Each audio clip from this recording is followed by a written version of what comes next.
Boa noite, irmãos. Graça, misericórdia e paz. Amém. Vamos ter uma palavra de oração antes de iniciarmos a meditação desta noite. Amado Pai, nós, mais uma vez, queremos te agradecer, porque, na verdade, não temos, Senhor, em nós mesmos nenhuma dignidade para que possamos abrir as Escrituras e nelas meditarmos. Mas aprove a Ti, Senhor, fazer-nos aceitáveis no amado.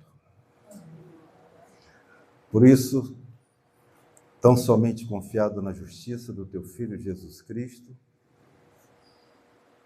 é que nós,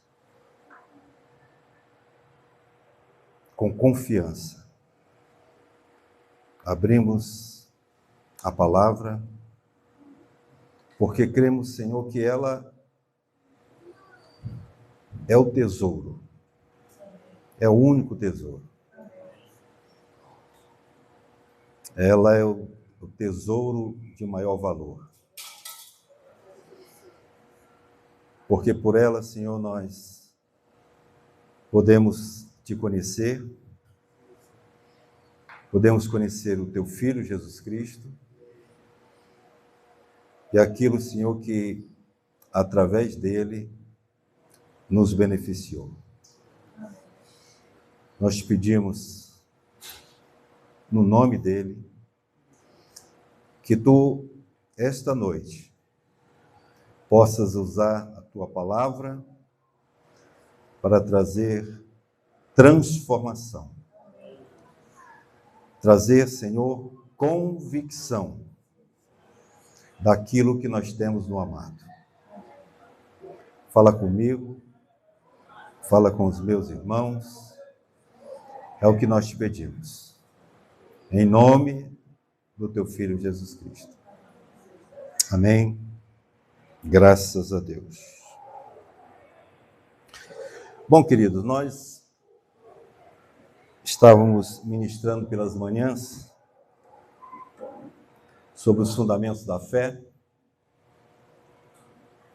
abordando a obra do Senhor Jesus Cristo, falando sobre a sua morte. Recordamos que a primeira vez que introduzimos esses estudos, nós falamos que a religião cristã, ela é uma religião essencialmente, aí nós usamos uma expressãozinha que já falamos dela muitas vezes e supondo que já temos conhecimento a respeito da sua relevância. A religião cristã é uma religião de expiação. E se pudermos ser mais genéricos, a religião cristã é uma religião de redenção. Ela difere de todas as outras por esse aspecto muito peculiar. Porque ela se sustenta no fato da morte do Senhor Jesus Cristo. Ele é que é a expiação pelos nossos pecados. Então, nós estamos tratando dos fundamentos da fé. E nós temos dito, temos repetido pelas Escrituras, que o fundamento da nossa fé é uma pessoa. E essa pessoa é Jesus Cristo. Jesus Cristo e a sua obra. Ousamos dizer com toda tranquilidade que a morte do Senhor Jesus Cristo é o fundamento maior do cristianismo. Porque sem morte, nada teria acontecido. Sequer ele teria morrido. Teria ressuscitado. Você sabe que Deus não morre, né, irmãos? Mas o Deus eterno, transcendental, distante, porque tinha um propósito eterno em seu Filho Jesus Cristo, este Deus, sabemos, triuno, esse Deus se encarna, se torna uma pessoa humana. Para quê? Para morrer. Deus se encarna para morrer. Ele se torna uma pessoa humana para morrer. Portanto, irmãos, a morte do Senhor Jesus Cristo é o nosso alicerce. Porque dela decorrem todas as doutrinas que nos sustentam. Semana passada, tivemos a oportunidade pela manhã de falarmos que, na plenitude dos tempos, Deus manifestou a sua graça. Que graça é esta? Enviou o seu Filho Jesus Cristo para buscar e salvar o que se havia perdido. São palavras de Jesus.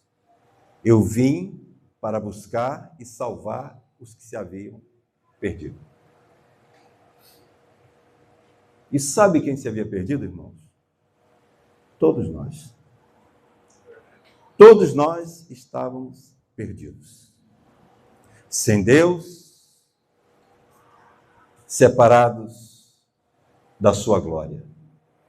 Pecadores por herança, herdeiros de Adão. Natureza pecaminosa, corrompida e incapaz de se conectar com Deus.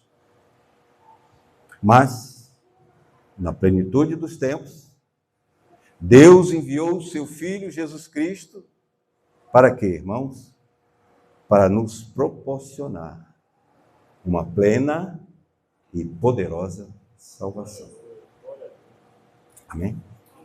Então, hoje, nós vamos avançar um pouquinho mais no assunto da morte de Jesus Cristo e o seu reflexo especificamente quanto a nós. Porque já tivemos a oportunidade de dizer que Deus morreu por todos os homens, amém, queridos? Mas somente os que creem é que desfrutam, não é? Da obra que ele realizou. A obra de Jesus Cristo em sua morte, ela é toda abrangente. Por quê? Porque Deus amou o mundo de tal maneira que deu o seu Filho unigênito para que todo aquele, aí está a palavra, todo aquele que nele crê. Ele deu pelo mundo inteiro, mas somente aqueles que creem podem experimentar, a exemplo do texto que complementa, experimentar a vida eterna. A obra é por todos, mas só beneficia aqueles que creem. A pergunta é: você crê? É um amém fraco. É um amém quase morrendo. Se você estava perdido e foi achado, você tem que dar um amém, mas efusivo, meu irmão, minha irmã. Porque aqueles que são achados quando estão perdidos, eles são tão gratos. Amém. Desperta, desperta tu que dormes. Amém. Graças eu te dou, Senhor. Olha esse cântico lindo que nós cantamos aqui. Demos uma ajeitadinha na cabeça dele, né? Para poder dar certo. Mas olha esse cântico lindo, irmãos. Graças te dou, Senhor. Por quê? Porque tu vieste me buscar. Vieste me salvar. Vieste me agraciar. Vieste dar relevância, significado à minha existência. Eu ia passar batido, Senhor. Existência todinha. Passar batido. E tu me encontrou nessa jornada de perdição. Me achou, me atraiu a ti, com cordas de amor, e me deu uma nova identidade. Nós temos uma nova identidade, irmãos. A coisa que eu mais queria era ter uma identidade, quando eu era jovem. Primeiro, queria ter uma carteira profissional. Queria tanto ter uma carteira profissional, porque a gente sabia que a carteira profissional abria a porta para o trabalho. Aí, lá nos idos de 72, eu tirei a minha primeira carteira de trabalho. Com aquela carteira de trabalho, com aquela identidade, tirei a primeira carteira de trabalho do que a identidade. Eu pude arranjar um emprego e, de alguma forma, pude ajudar nas despesas de casa. Jesus nos deu uma nova identidade. Amém. Então, Ele está te dando a oportunidade para você desfrutar. Ouso dizer que todos nós aqui somos empregados do reino do Senhor. Somos servos do Senhor porque Ele nos comprou por preço, e a música fala em preço que foi pago, é um introito da música. Graças te dou pelo preço que pagou. E foi um alto preço que Ele pagou. Amém, irmãos? Mas vamos pegar hoje dois textos das Escrituras, irmãos, para, de alguma forma, nós vermos o que temos da parte do Senhor. São lições que já ouvimos muitas vezes, mas não nos cansamos de falar as mesmas coisas, porque isso é segurança para nós. Romanos capítulo 1, versículo 16, é um texto muito conhecido nosso. Romanos capítulo 1, versículo 16, e vamos ficar apenas numa primeira parte que nos interessa. O texto diz o seguinte, Romanos 1,16: Pois não me envergonho do Evangelho, dizia o apóstolo Paulo, porque é o poder de Deus para a salvação de todo aquele que crê. 2 Coríntios, capítulo 4.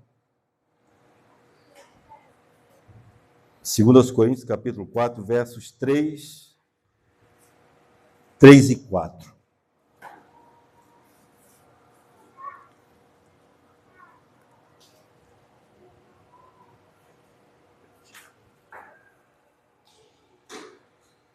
Assim está escrito, amados irmãos.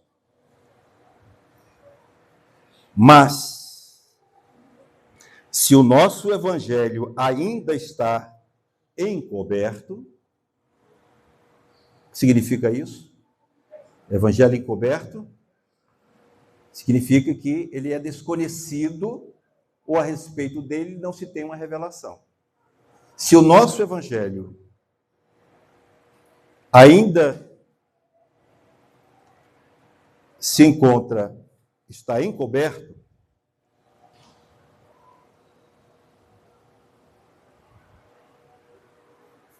é para os que se perdem, que está, o que, irmãos?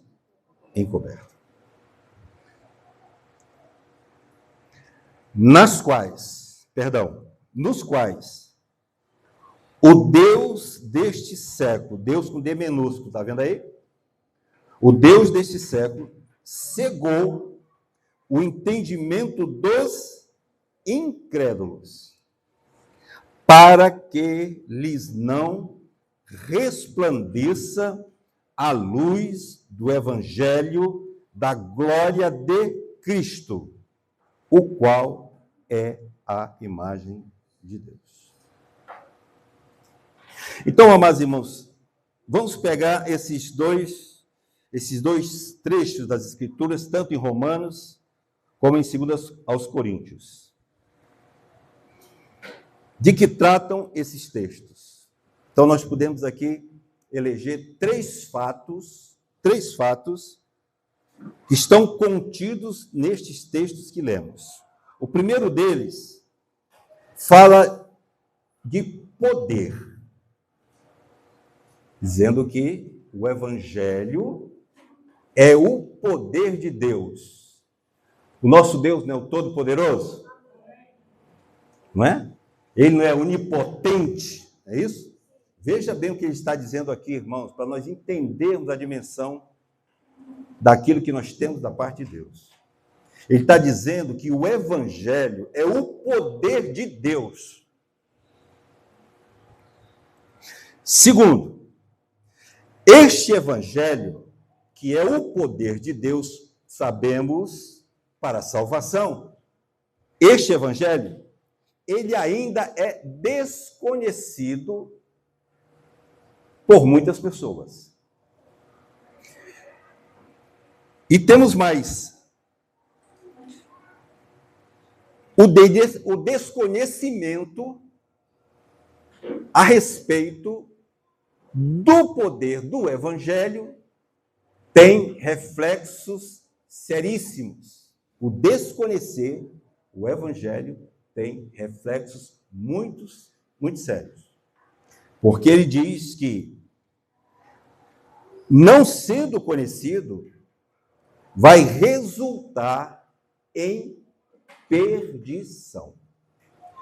E aqui não está se indagando a quantos o Evangelho vai alcançar ou não. Ele está dizendo que Deus disponibilizou o seu poder para a salvação de todos os homens. E aqueles que desconhecem este Evangelho, que é o poder de Deus para a salvação, eles estão perdidos. Meu irmão, minha irmã, quando você não conhecia o Evangelho, você estava perdido. Mas, por algum motivo, você teve a graça, a oportunidade de ouvir a respeito do poder de Deus para a salvação de todos os homens. Dentre eles, essa joia rara que é você. Você teve a oportunidade, pela graça do Senhor, de ouvir o Evangelho. Se você não tivesse ouvido o Evangelho e tivesse morrido, você estava perdido ad eterno, para todo sempre. Portanto, o que nós estamos tratando aqui, amados irmãos, é da melhor notícia que qualquer ser humano pode ouvir.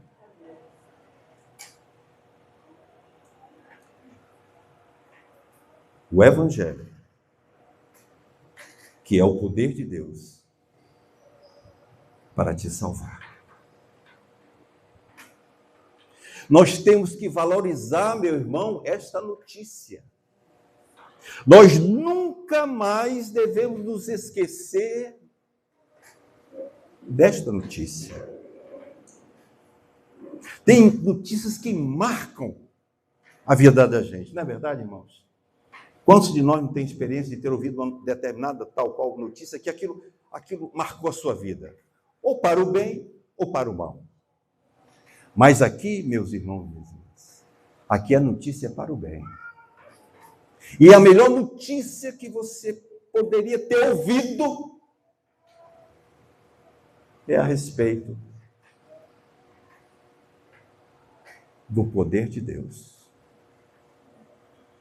na pessoa de Jesus Cristo.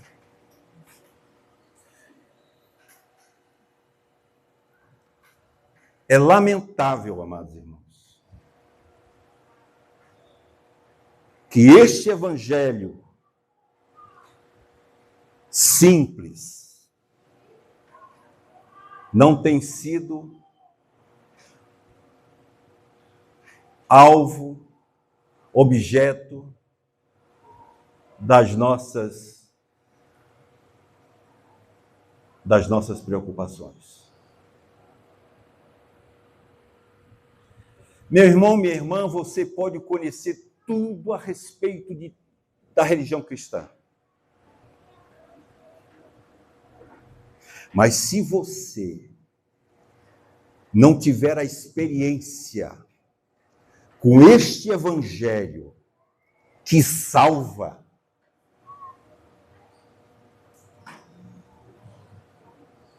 você não tem nada. Mas, graças a Deus,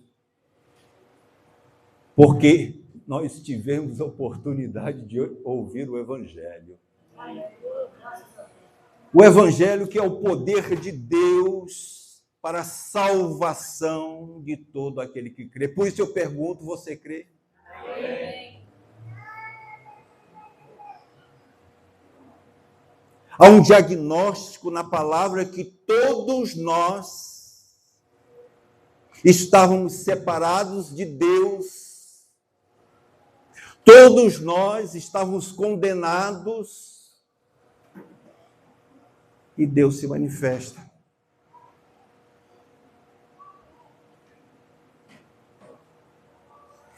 E nos atrai a Ele, e nos fala do seu amor.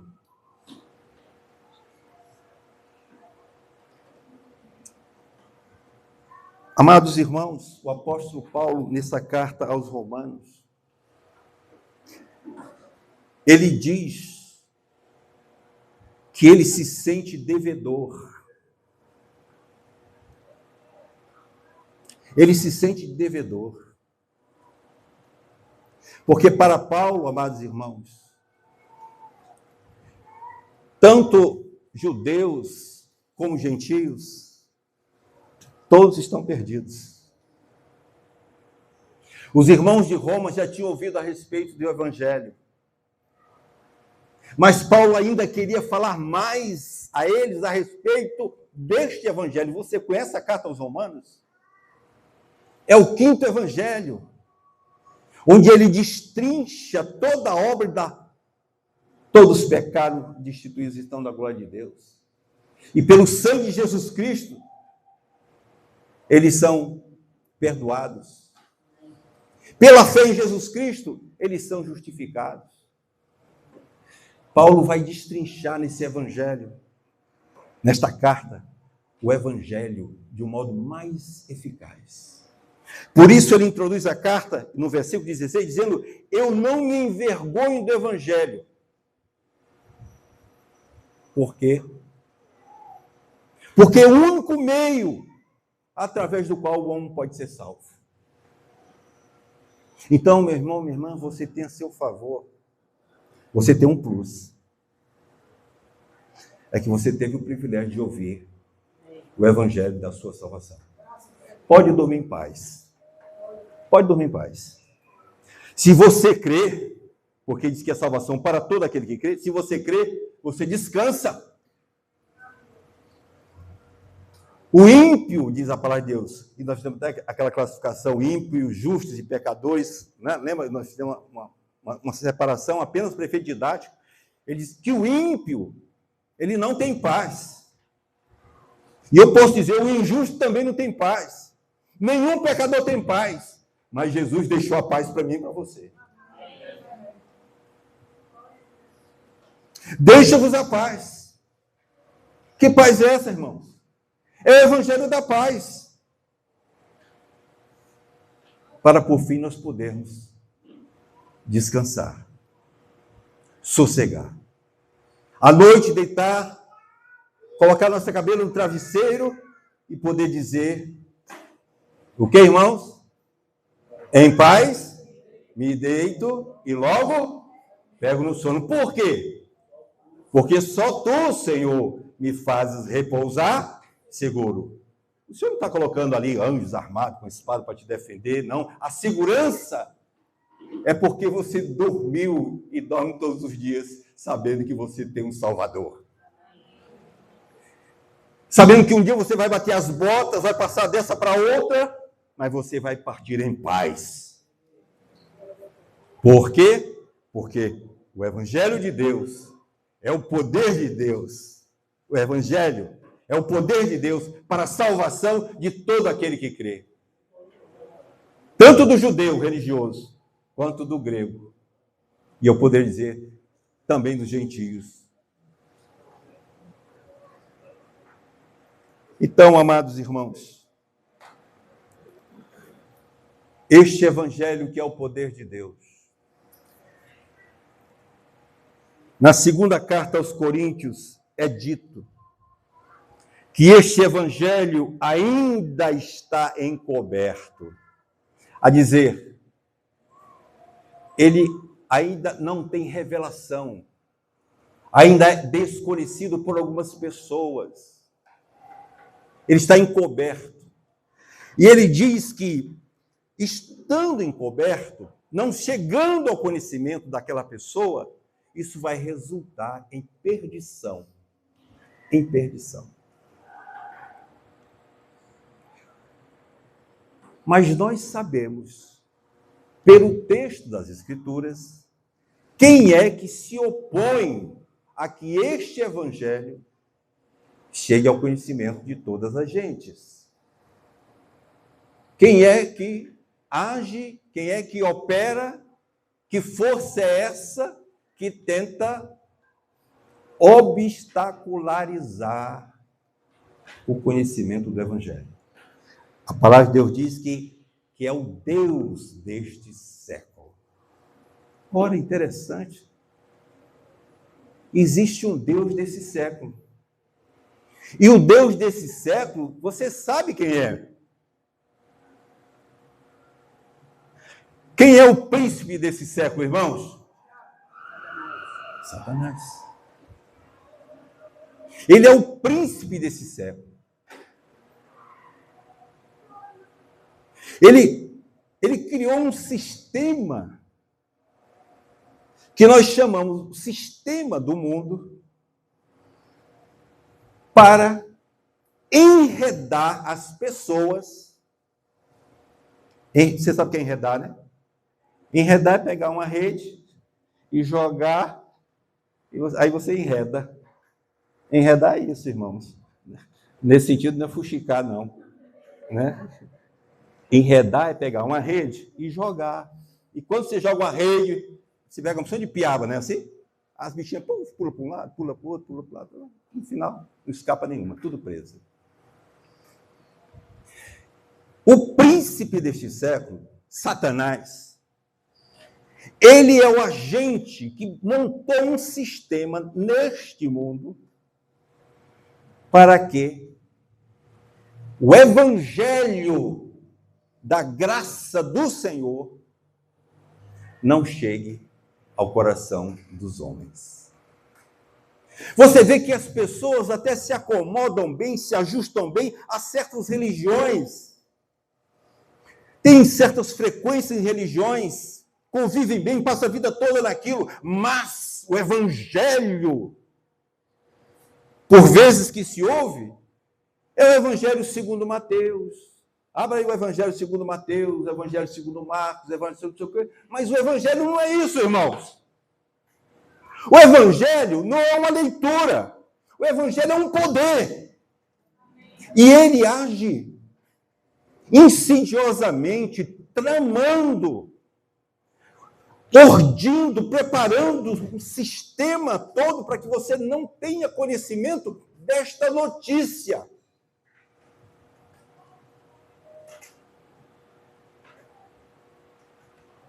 E que notícia é essa, meu irmão? É que todos os homens estão perdidos. Nascem nesse mundo pecadores, dominados pelo pecado, escravos do pecado, separados de Deus. E há um caminho, meu irmão e minha irmã, que Deus preparou, que é o Evangelho. Você está vendo que eu estou sendo aqui redundante, falando em Evangelho todo o tempo? Porque este é o foco da atenção do adversário das almas dos homens. Impedir que as boas novas de Jesus Cristo sejam conhecidas. Por quê? Porque quando você conhece as boas novas, você não é apenas salvo, mas você é liberto. Você deixa de ser escravo. Deixa de ser escravo de você mesmo. Ser escravo dos seus pensamentos, maus pensamentos. Ser escravo das suas vontades, más vontades. E experimenta a liberdade. Então, amados irmãos,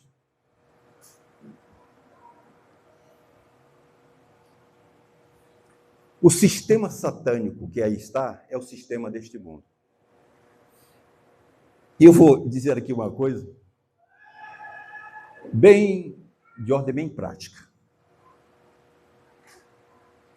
Às vezes eu paro para pensar, sem querer ser sectário, fundamentalista, legalista, eu fico pensando, por que os melhores clássicos do futebol se dão aos domingos? Por quê? Por quê se dão aos domingos? Eu vou responder por quê. É porque no domingo todo mundo tem folga. Entendeu?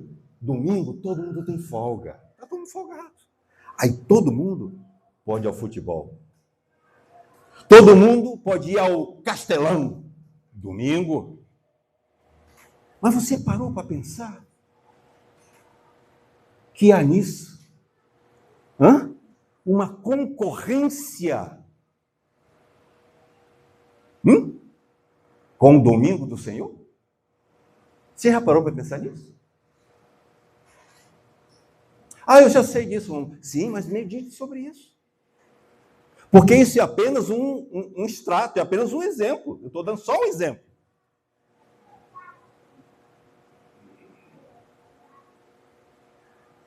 Ele prepara concorrentes. Ele prepara circunstâncias, contextos, situações, para que a gente não possa desfrutar desse evangelho que nos foi dado graciosamente.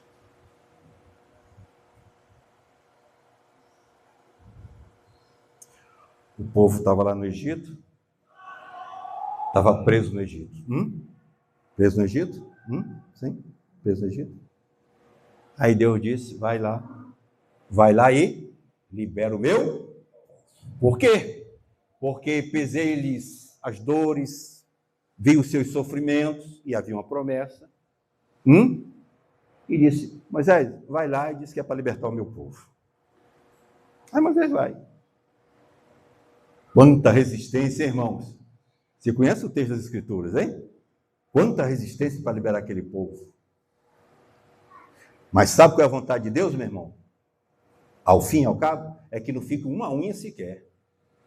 Ele quer libertar todos para servi-lo. E no domingo, nós deixamos de servir ao Senhor para servir aos nossos desejos, às nossas vontades. Por exemplo, toquei no assunto, assisti a partida de futebol.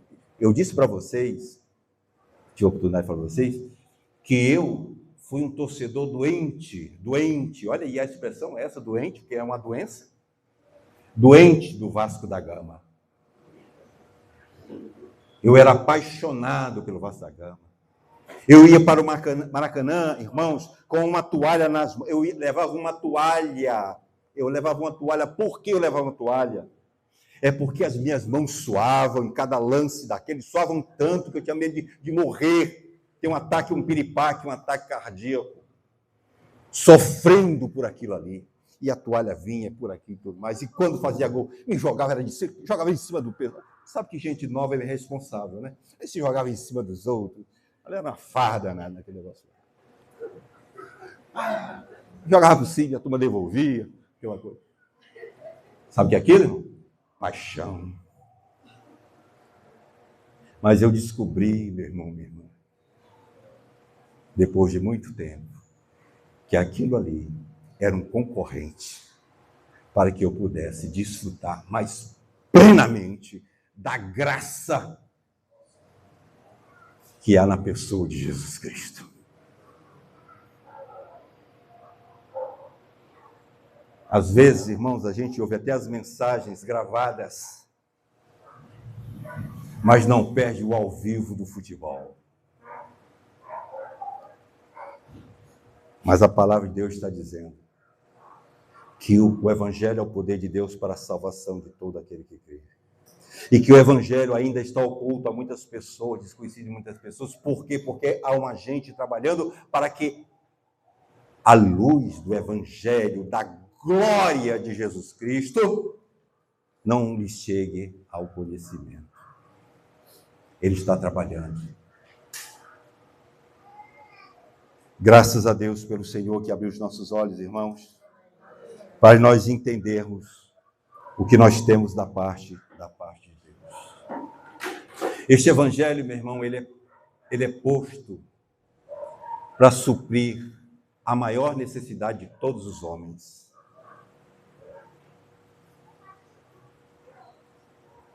A sua maior necessidade, meu amigo, minha amiga, meu irmão, minha irmã, a sua maior necessidade não é trabalho, não é o casamento,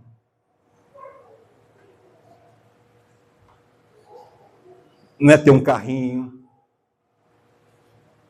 A sua maior necessidade é conhecer aquele que veio para te salvar. Esta salvação, meu irmão, minha irmã, são bênçãos que o Senhor preparou para nós. Neste Evangelho existem muitos fatos, acontecimentos que nos beneficiam e quão poucos conhecem. Hoje a gente está muito envolvido com autoajuda, com autoconhecimento. Hoje a igreja está envolvida com muito misticismo, com muita coisa, com muita revelação, muita coisa, mas não se apegou ao essencial, que é essa salvação que está no Evangelho, que perdoa os teus pecados. Você é pecador? Pois Ele perdoa todos os teus pecados. Quando você peca, você ofende a Deus. Você sabia disso? E quando a gente ofende a Deus, diz que a ira dele está sobre nós. Sabia disso? Mas o Senhor nos justificou através da morte do seu Filho Jesus Cristo. Ele pagou o preço da nossa injustiça e da nossa ofensa. De modo agora, irmãos, nós não estamos mais sob a ira de Deus. Nós estamos agora debaixo da graça. É todo um favor. É todo um favor a nosso favor. Bendito seja o Senhor por isso, irmãos. Este Evangelho que nós estamos tratando aqui, irmãos e irmãs, ele não só perdoa, não só justifica, mas ele também liberta. Se o Filho vos libertar, quem é o Filho? Aquele que foi enviado. Se o Filho vos libertar, verdadeiramente sereis livres. Livre de quê? Livre de tudo. Você era escravo, agora você é uma pessoa livre, porque o Evangelho te libertou. E mais ainda, este Evangelho, ele te reconcilia com Deus. Porque com a ofensa, e vamos voltar aqui, com o pecado que pecamos, nós temos sentimento de culpa. A consciência fica culpada, sente-se culpada. O Senhor trata com isso, perdoa os nossos pecados. Nós ofendemos a Deus quando pecamos. E aí, já não é questão nossa para resolver essa questão do sentimento que nós temos, mas é uma questão entre nós e Deus. E Deus vai e nos justifica. Sabe o que é justificar?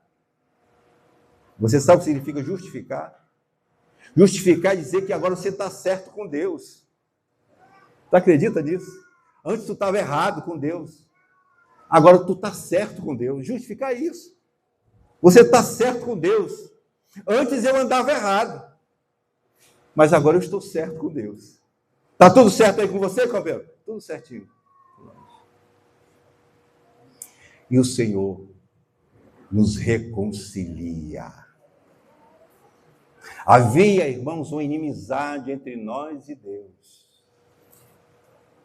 E Jesus foi aquele mediador que colocou a mão no ombro de Deus, isso é uma figura, que colocou a mão do nosso ombro, e foi um mediador que nos uniu. Não há entre nós um mediador que nos aproxime de Deus? Jesus é o único meio e modo através do qual o homem pode se achegar a Deus. Ninguém jamais viu a Deus. Você só pode ver a Deus através da pessoa do Senhor Jesus Cristo. E o Senhor, então, irmãos, nessa obra maravilhosa, Ele nos reconcilia com Ele. Olha aqui uma coisa é você estar em inimizade com um caboclo que é mais brabo do que você, e que todas as vezes lá no passado que tu se meteu de besta com ele te deu uma peia. Aí toda a vida que tu te lembra dele, aí quando tu vai lá no quarteirão, quando tu vê o caba lá, tu desvia, porque eu não sei se já aconteceu isso com vocês, tem um caba mais brabo do que a gente. Aí a gente viu o caba, sabe o que a gente fazia? Por aqui eu não vou não, eu vou pela outra. Não sei se já aconteceu isso com vocês. Com alguns aconteceu isso. Desvia. Por quê? Com medo de levar mais uma. Irmãos,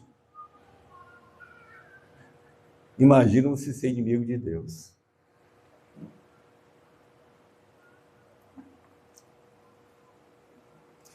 É 10-0. Você não ganha uma. Você perde todas. Mas, porque fomos reconciliados em Cristo Jesus, agora nós somos mais do que vencedores. Nós não temos mais medo, irmãos, como Adão teve, pecou e se escondeu. Nós não temos mais medo, não há motivo para ter mais medo de nada. Por quê? Porque o Senhor nos foi favorável. Tem que ter medo de mais nada. Nem medo deste caba que te deu lá, que te deu umas pauladas lá, que tu está se escondendo, não tem mais. Porque agora, se ele quiser bater em ti, tu diz, eu já estou morto mesmo. Não é verdade? Já morreu? Né? Então, não tem mais que ter medo. Então, aqui está, meu irmão, minha irmã, uma introdução apenas daquilo que nós temos em especial por causa do Evangelho do Senhor Jesus Cristo. Abra sua Bíblia em Efésios 1:3. Efésios 1:3. Efésios 1:3 diz assim: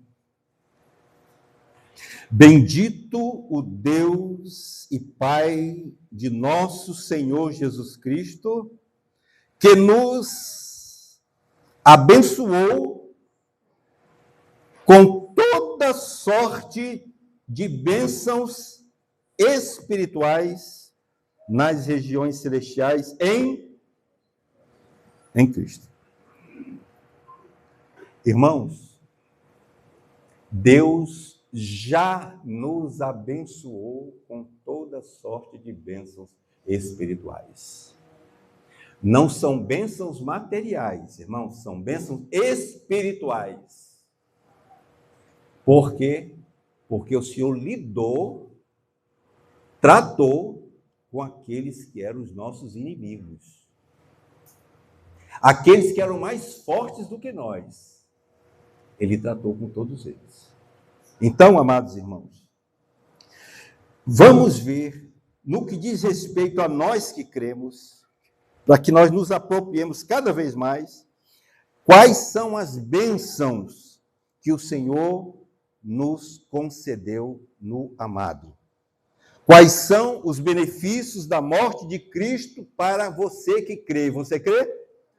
Pois vou dizer aqui quais são os benefícios que você tem em Cristo Jesus. Se eu fosse ler aqui um testamento que você não sabia que existia, mas que você tem parentela com o morto, e tem uma expectativa de que algo lhe sobeje, que algo lhe sobre, que vai cair algum legado para você, algum bem para você.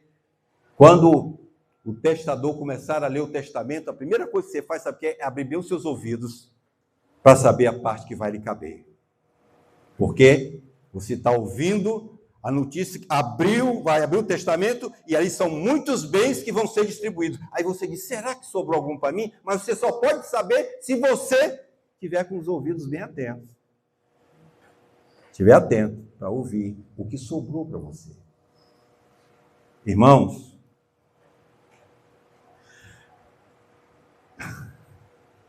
no Novo Testamento, o Senhor deixou um legado maravilhoso para mim e para você. Mas se você não tomar posse, se você não ouvir a respeito dele e não tomar posse, você não aproveita.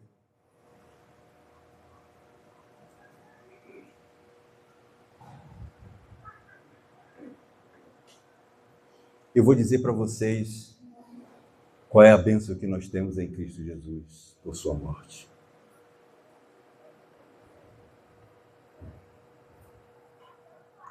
Ele anulou o pecado.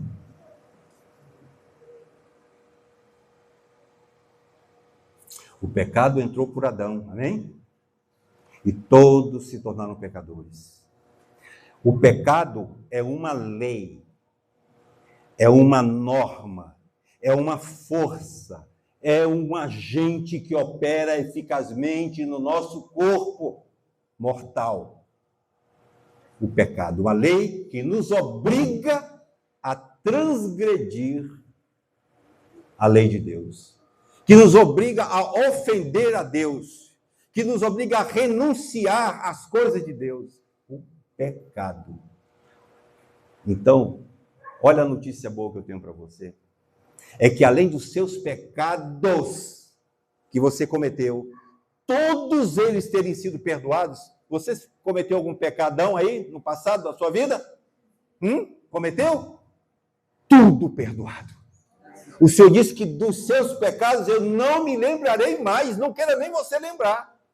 Não seja fuxiqueiro, não seja acusador de si mesmo, porque o Senhor já esqueceu de todos os seus pecados. Você é uma nova criatura em Cristo Jesus. Você tem uma nova identidade. Agora você precisa andar. E a palavra de Deus diz que o Senhor, além do perdão dos pecados, que nos alivia a culpa, que nos purifica a consciência, Ele anulou o poder do pecado.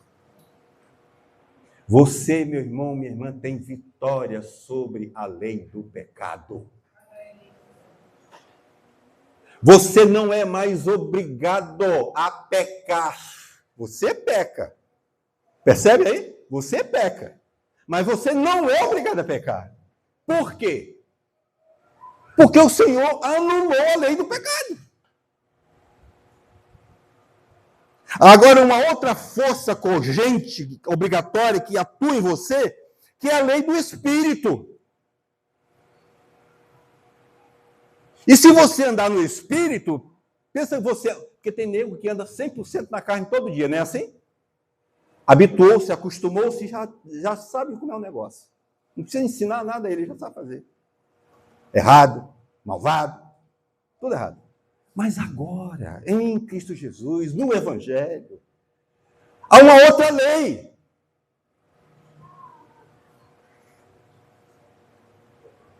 A lei do Espírito de vida em Cristo Jesus.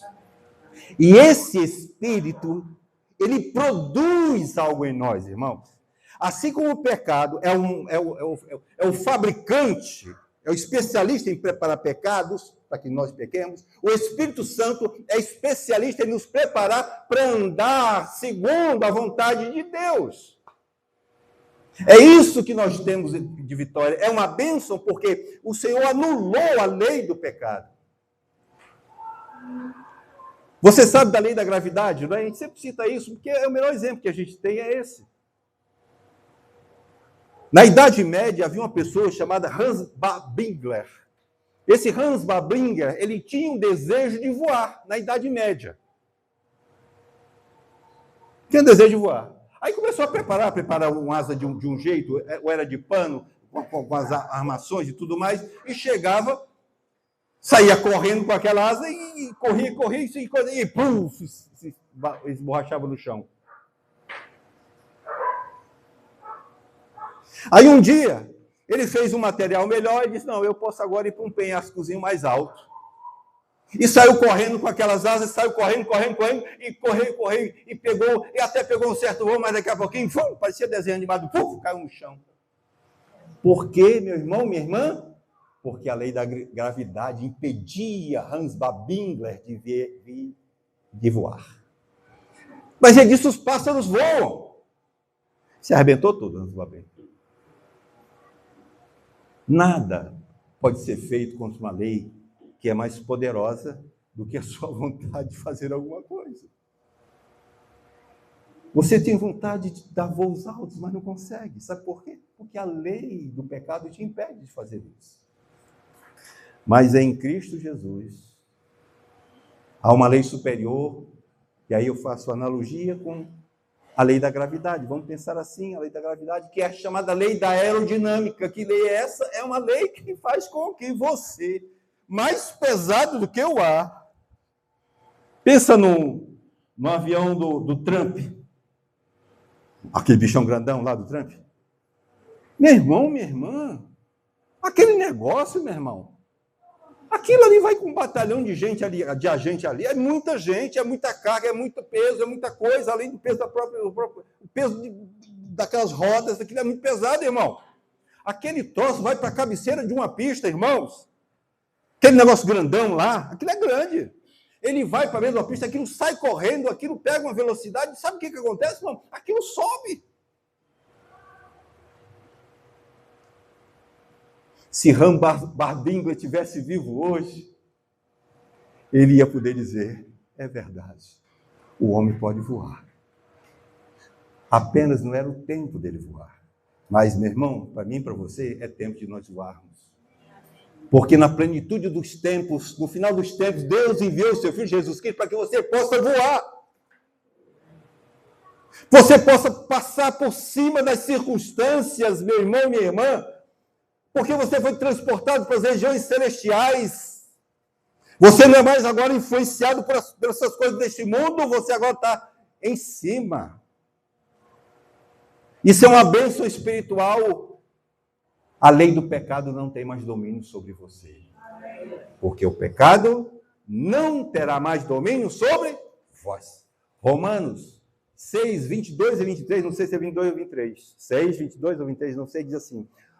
Agora, pois, uma vez libertos do pecado, no singular, não são pecados, pecados foram perdoados. Uma vez libertos do pecado, fostes feitos servos da justiça. Tende, portanto, o vosso fruto para a santificação e, por fim, a vida eterna. Libertos do pecado. Portanto, meu irmão, pega a conta, anota aí na tua contabilidade, que tem a seu favor agora, sabe o quê? Que você não é mais escravo do pecado. A lei do pecado não domina mais você. O adversário vai dizer que você está sujeito a ela, ele vai enredar você, vai dizer mil coisas, mas isso já foi conquistado pelo evangelho das boas novas em Cristo Jesus, na sua morte, na cruz do Calvário, meu irmão, minha irmã. Você é um liberto. Foi para a liberdade que Jesus te libertou. Eu não estou aqui, meu irmão, minha irmã, esta noite pregando a respeito de bênçãos materiais. Eu estou falando aqui de bênçãos espirituais em Cristo Jesus. Eu estou falando aqui de uma vida nova que eu e você podemos experimentar. Eu estou falando aqui da possibilidade de nós vivermos a liberdade dos filhos de Deus. Então nós podemos tomar posse dessa verdade. Descansar o nosso coração. Ele nos libertou, amados irmãos, do poder do pecado. Hebreus 9, 26. Hebreus 9, 26 diz assim, Hebreus 9, 26. Você observa bem que no começo do versículo tem uma expressão, e eu gosto muito, todas as vezes que ouço essa expressão, eu fico com minhas orelhas em pé. É como dizendo que inaugura-se algo novo. Ele diz assim, Hebreus 9, 26, é a parte B, ele diz assim, agora, é assim que está na sua Bíblia? Agora o quê? Agora, porém, olha aí, agora, porém, o que aconteceu, porém? Ao se cumprir os tempos, se manifestou uma vez por todas quem? O Senhor, não é isso? A graça do Senhor, amém, irmãos? Para quê, irmãos? Diga aí. Para aniquilar pelo sacrifício de si mesmo, o que, irmãos? O pecado. Ele aniquilou naquela cruz do Calvário, ele aniquilou o poder do pecado. A lei do Espírito da vida, de vida em Cristo Jesus, nos livrou, irmão, da lei do pecado e da morte.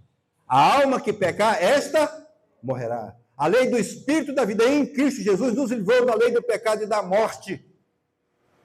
Portanto, já não há mais nenhuma condenação sobre nós.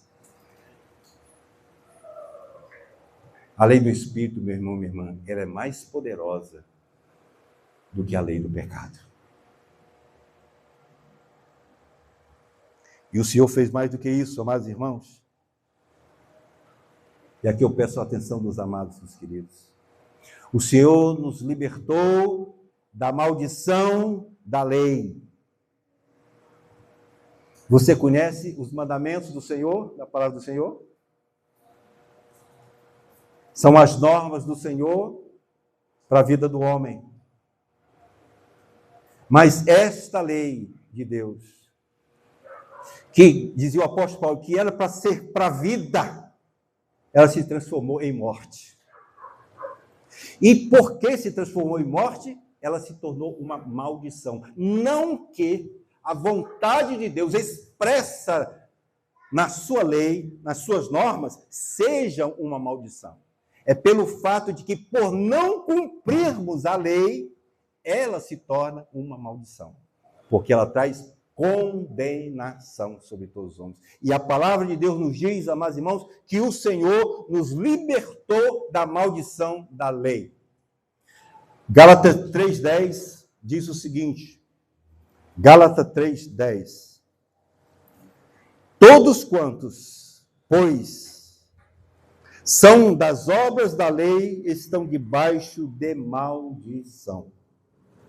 Porque está escrito, maldito todo aquele que não permanecer em todas as coisas escritas no livro da lei.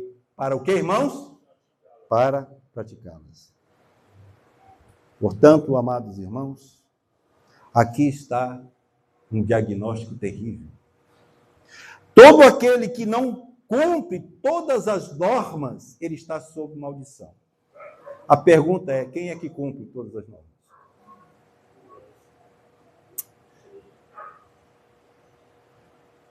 Ninguém consegue cumprir, não é verdade, irmãos? Mas a palavra de Deus diz que Jesus nos libertou da maldição da lei. Veja aí Tiago 2,10 para você ver uma confirmação de que não adianta fazer uma parte. Não adianta cumprir apenas uns poucos requisitos. Ou você cumpre tudo, ou você não cumpre nada. Tiago 2,10 diz o seguinte: pois qualquer que guarda toda a lei, veja bem, guarda toda a lei, mas tropeça em um só ponto, se torna, o que, irmãos? Culpado de quantos? De todos.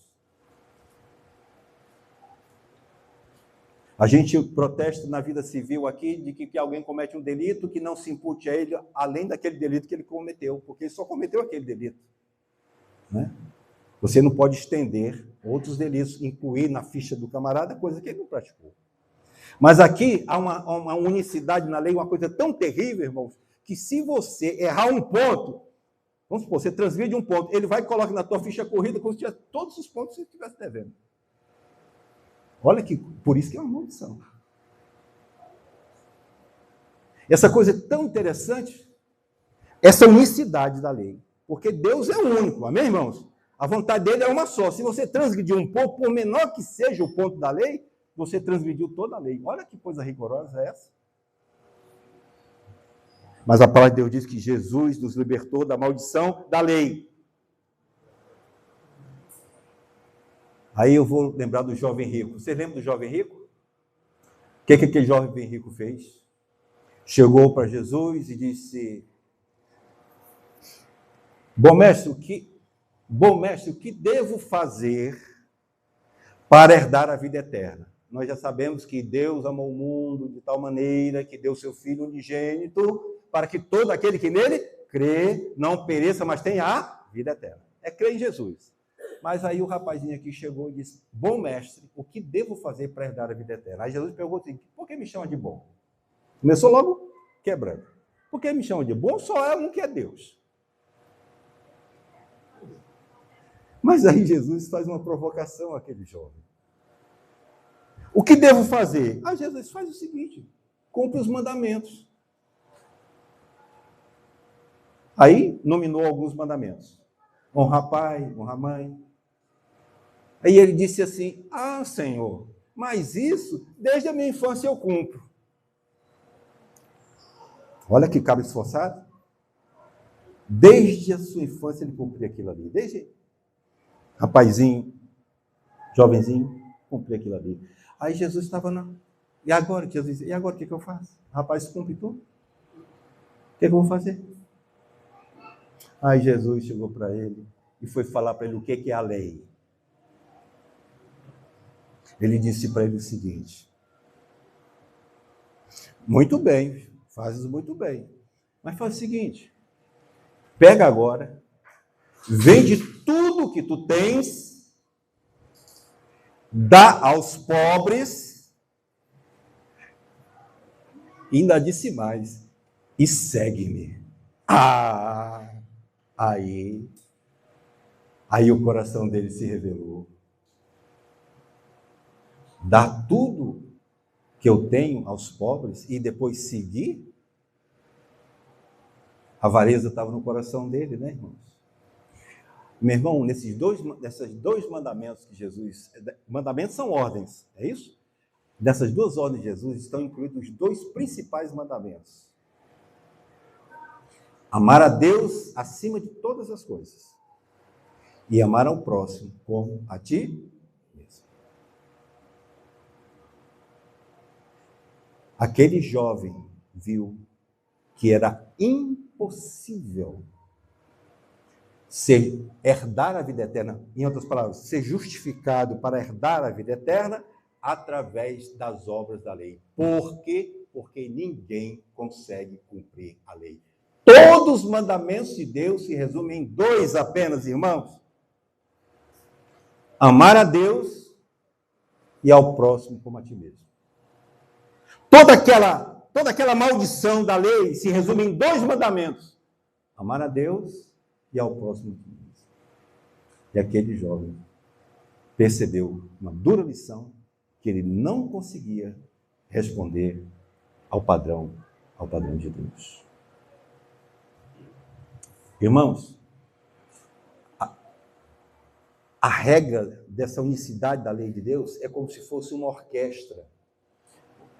Eu penso numa orquestra, uma orquestra sinfônica, que tem aqueles violinos, tem aqueles instrumentos mais refinados, composta por muitas pessoas, uma sinfonia, né?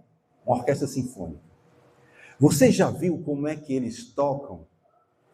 Ali, irmãos, há uma harmonia perfeita na orquestra. Tem que ter uma harmonia perfeita.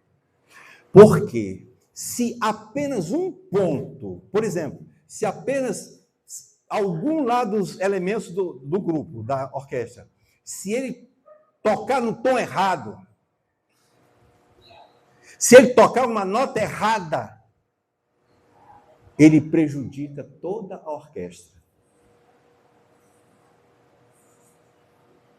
Podia, como diz, estou aqui no meio, estou no bolo, a gente passa e ninguém percebe. Mas quem ouve sinfônica, irmãos, são pessoas que têm ouvidos muito... Tu já foi ouvir alguma sinfônica, Davi? Eu também nunca fui. Alguém aqui já foi ouvir alguma sinfônica? Bênção do Senhor. Mas para ouvir sinfônica, você tem que ter ouvidos bem aguçados. Como quem vai ouvir uma cantada, por exemplo, você tem que ouvir para você perceber os detalhes. Porque o degustado não percebeu os detalhes. Quando o cabo é bom, ele percebe que alguém, como diz agora, alguém atravessou. Ele percebe. A dizer, cantando, o Pavarotti hoje não foi bem. Você percebe quando o Pavarotti sai da linha. E, irmãos, assim é Deus. Ele percebe, ele sabe quando a gente sai do tom. Ou a gente faz tudo, ou a gente não faz nada. Eu me lembro quando eu era pequeno, a minha mãe me vestia, eu tomava um banho, aí eu conseguia vestir a minha sunga, né? Mas aí ia para as pernas dela,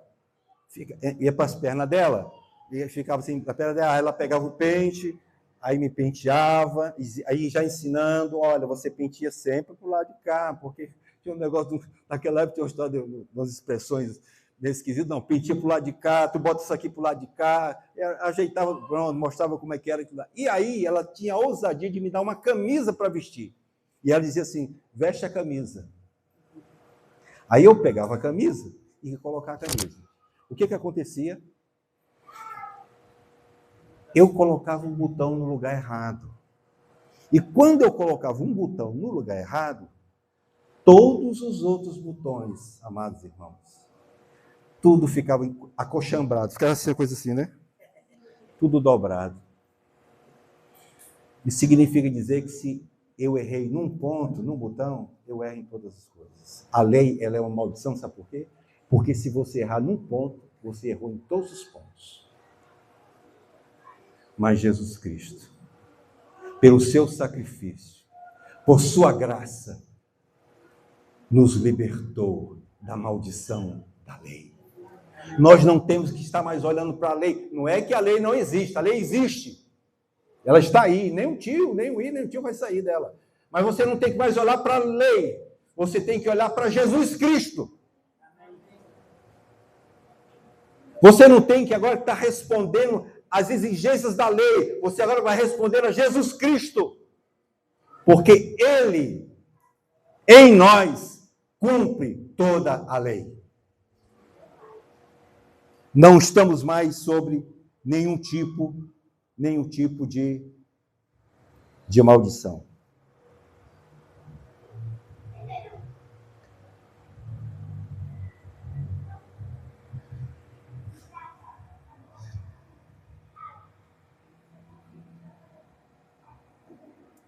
Gálatas 3, versículo 13.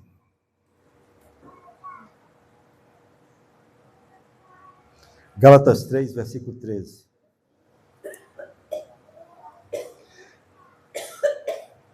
Eu pediria, por gentileza, que todos nós, se pudermos, vamos ler esse versículo juntos, irmãos? Gálatas 3, 13, que começa com a palavra Cristo, é isso? Vamos ler todos juntos? Cristo nos resgatou da maldição da lei, fazendo-se Ele próprio maldição em nosso lugar. Paremos por aí. Cristo nos resgatou da maldição da lei, fazendo-se ele próprio maldição em nosso lugar. Cristo pagou o preço da nossa desobediência. Nós não somos mais devedores. Não somos mais devedores à lei. Porque Cristo já pagou o preço da nossa desobediência. Agora, irmãos, nós sabemos que ninguém é justificado pela lei. Amém, queridos? Nós somos justificados pela fé. Pela graça, mediante a fé em Cristo, em Cristo, em Cristo Jesus. E para concluirmos, eu vou deixar mais uma bênção aqui para você se apropriar dela neste dia. Uma bênção espiritual. Nós recebemos em Cristo Jesus a filiação. Irmãos, a palavra de Deus diz assim: tem filhos da ira. Você já viu falar isso na Bíblia? Já viu falar em filhos do diabo? Já viu falar em filhos da desobediência? Essa é a nossa fotografia. Era a nossa condição. Nós éramos filhos da ira, filhos do diabo, filhos da desobediência. Mas agora, amados irmãos, em Cristo Jesus, nós recebemos a filiação. No Antigo Testamento, se chamava Deus de Pai. Mas o Pai do Antigo Testamento diz respeito no sentido da criação. Ele era o Pai da criação. Ele era o Pai da nação de Israel. Mas ele não era Pai, no sentido que Jesus chamava Deus de Pai. Abba, a palavra Abba, Pai. Pai, papai, paizinho. Somente uma pessoa pôde chamar Deus de Pai. Foi o Filho unigênito de Deus, Jesus Cristo. Mas ele, irmãos, por sua graça, por sua bondade e misericórdia, ele veio a este mundo, amados irmãos, para que nós pudéssemos ser chamados filhos de Deus. Deus enviou seu Filho Jesus Cristo. E todos aqueles que creem em Jesus Cristo, todos aqueles que recebem Jesus Cristo como Senhor e Salvador, estes podem ser chamados filhos de Deus. Há um grande engano, e isto é um daqueles artifícios para que a luz do Evangelho não chegue às pessoas, é dizer que todas as pessoas são filhas de Deus. Não são, irmãos. Não é porque nós não queremos, é porque está escrito que não é. Você e eu só podemos ser chamados filhos de Deus por causa da fé em Cristo Jesus. É quando recebemos Jesus, é que nós podemos ser chamados filhos de Deus. Podemos chegar um para o outro e dizer: vamos orar? Vamos. Como é que vamos chamar Deus? Vamos chamar de Pai, Pai Nosso. Antes ninguém podia chamar Deus de Pai. Jesus chamou Deus de Pai, e por isso foi uma das causas da ira dos religiosos do tempo dele, porque disse que Jesus disse que era filho de Deus. Se fazendo filho de Deus, significava dizer para eles que ele se tornava como se fosse o próprio Deus. Eles o perseguiram por causa disso, se fazendo filho de Deus. E ele era o filho de Deus unigênito. Mas nenhum de nós éramos filhos de Deus. Nenhum de nós éramos filhos de Deus. Mas Jesus Cristo, meu irmão, minha irmã, ele veio para que nós recebêssemos a bênção da adoção, porque agora todos nós que cremos somos filhos de Deus. João 8, 42, a parte A, e 44, a parte A. Eu vou ler rapidamente, não precisa se abrir. Que Jesus disse para aqueles religiosos do seu tempo. Respondeu-lhe Jesus: se Deus fosse o vosso Pai, vós certamente me amaríeis. Vós sois do diabo, que é o vosso Pai, e quereis satisfazer-lhes os desejos. Jesus chamou os religiosos do seu tempo de filhos do diabo. Irmãos, nós também éramos filhos do diabo, mas agora nós somos filhos de Deus por causa da obra de Jesus Cristo. Nós agora temos acesso à família de Deus. Nós agora somos filhos, não somos mais escravos, não somos mais à parte, nós fazemos parte da família. Nós podemos chegar ao trono da graça, nós podemos sentar à mesa do Senhor, nós podemos participar da mesa do Senhor, porque nós somos filhos. A palavra de Deus nos diz em João 1, versículo 12, já lemos aqui, mas diz o seguinte, João 12, mas a todos quantos o receberam, deu-lhes o direito de ser tornados, o quê, irmãos? Filhos de Deus, a saber, aos que creem no seu nome. Gálatas 3, 26, a palavra de Deus nos diz, Gálatas 3, 26, pois todos vós sois filhos de Deus, mediante a fé em Cristo Jesus. Todos nós somos filhos de Deus, mediante a fé em Cristo Jesus. Romanos 8, 15 diz, porque não recebeste o espírito de escravidão, para viveres outra vez atemorizados, mas recebestes o espírito de adoção, pelo qual clamamos, Abba, Pai.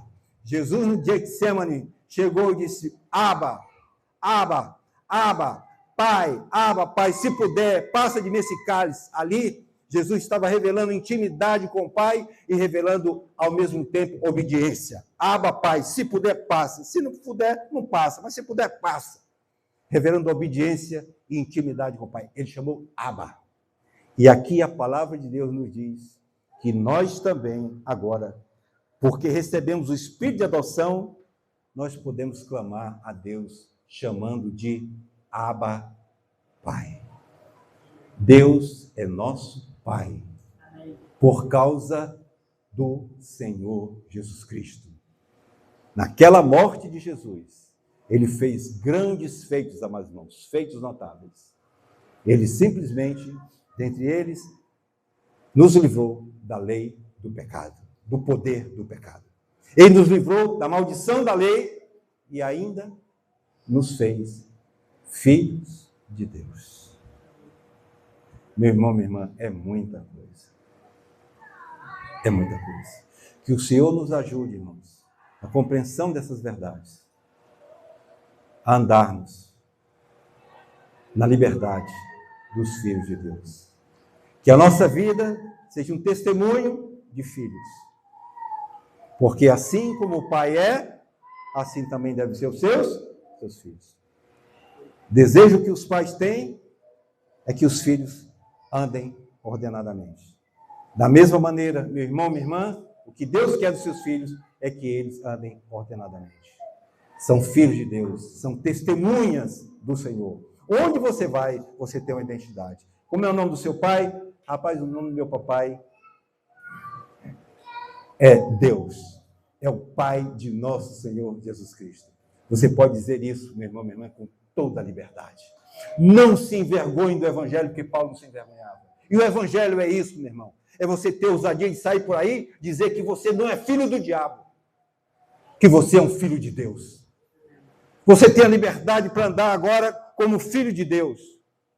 Você tem agora a possibilidade de orar ao Pai e clamar a Ele, e Ele te responder. Porque, irmãos, Deus não ouve a pecadores no sentido do principiológico da palavra. Ele não ouve a pecadores. Mas agora você pode chegar e dizer, não Deus, mas pode dizer, Abba, Pai, Paizinho, eu creio no teu Filho Jesus Cristo. Ele é a minha justiça. Tu sabes que eu não sou nada, mas o teu Filho Jesus Cristo é tudo. Eu não tenho nada para te oferecer, mas o teu Filho Jesus Cristo te ofereceu o que ele tinha de melhor. Ele deu a própria vida santa dele para que eu pudesse me aproximar de ti. Ajuda-me, Senhor, a andar na liberdade dos filhos de Deus. Que o Senhor continue, irmãos, falando conosco durante a semana a respeito desse assunto. O anelo do meu coração, e deve ser o anelo do seu coração, é que nós estejamos nos apropriando dessas verdades. Tão simples, tão simples. Saber aquilo que temos em Cristo Jesus. Não temos ouro, não temos prata, mas temos uma palavra que nos possibilita andar livres como filhos de Deus. Ele já nos concedeu todas as coisas concernentes à vida e à piedade. O mundo não tem mais, irmãos, poder sobre nós, nem o aniversário das nossas almas. Nós somos livres, porque Jesus nos libertou.